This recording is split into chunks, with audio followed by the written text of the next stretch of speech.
अयोध्या में 22 जनवरी को भव्य राम मंदिर का उद्घाटन और रामलला की प्राण प्रतिष्ठा होनी है। श्री निरंजनी पंचायती अखाड़ा की महामंडलेश्वर स्वामी संतोषी माता का कहना है कि यह प्राण प्रतिष्ठा का कार्यक्रम वैष्णव संप्रदाय की रामानंदी परंपरा के अनुसार होना चाहिए।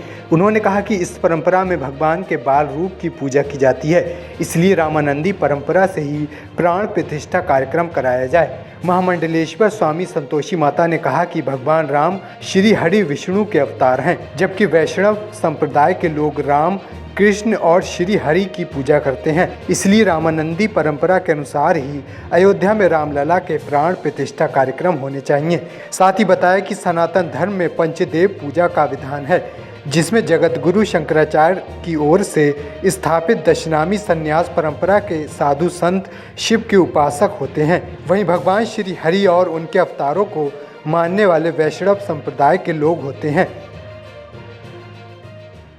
वैष्णव रूप में भगवान की विष्णु के रूपों की उपासना करते हैं, वो वैष्णव हो गए। तो भगवान विष्णु के रूपों में राम जी का रूप है, भगवान कृष्ण का रूप है और भगवान नारायण का रूप है। तो उसमें भगवान नारायण के द्विभुज रूप और चतुर्भुज रूप, इन दो भुजाओं को लेकर के और उपासनाओं की पद्धति में आचार्य हुए हैं, रामानंदाचार्य हुए हैं, वल्लभाचार्य हुए हैं, निम्बारकाचार्य हुए हैं, मध्वाचार्य हुए हैं और हमारे आद्य गुरु शंकराचार्य हुए हैं। तो इस प्रकार इन संतों का, आचार्यों का अपना अपना उपासना पद्धति में मत रहा है। तो जो भगवान आद्य गुरु शंकराचार्य हैं, जिस परंपरा को वो करते हैं उसको शैव कहते हैं, अद्वैतवाद है।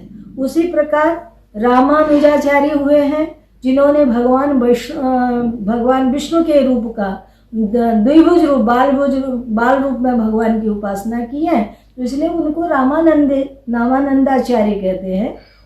उसी पद्धति में तो भगवान का भोग लगेगा, वैसे ही आरती होगी, वैसे शयन होगा, उसी तरह से षोडशोपचार सहित, 64 से पंचोपचार सहित भगवान का समय समय पर प्रातः भगवान का मंगला आरती होगी और भगवान का फिर उसके बाद बाल होगा, फिर भगवान का राजभोग होगा। एक परंपरा है भगवान को भोग लगाने की, सेवा करने की, तुलसी अर्चन करने की, जो रामानंद परंपरा है उसी के अनुसार होगी। क्योंकि भगवान को जो प्रिय लगता है भगवान विष्णु को, क्योंकि हमारे यहाँ ये कहा गया भगवान श्री हरि विष्णु श्रृंगार प्रिय देव है।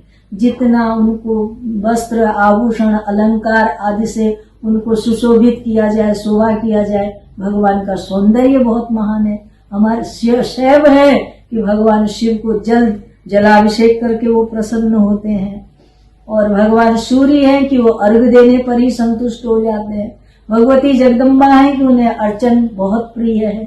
तो इसलिए अर्चन प्रिय है माँ को, श्रृंगार प्रिय है भगवान विष्णु को, अर्घ प्रिय है भगवान सूर्य नारायण को, तर्पण प्रिय है गणेश जी महाराज को। और ये सब देवताओं की अपनी अपनी प्रसन्नता है। जो भगवान का रामलला का रूप, बाल रूप है, तो उसकी जो पद्धति है वो रामायण पद्धति से क्यों की जाती है और क्या क्या उसमें जुड़ा? इसलिए की जाती है कि वो वैष्णव है, मैंने कहा ना, महावैष्णव है।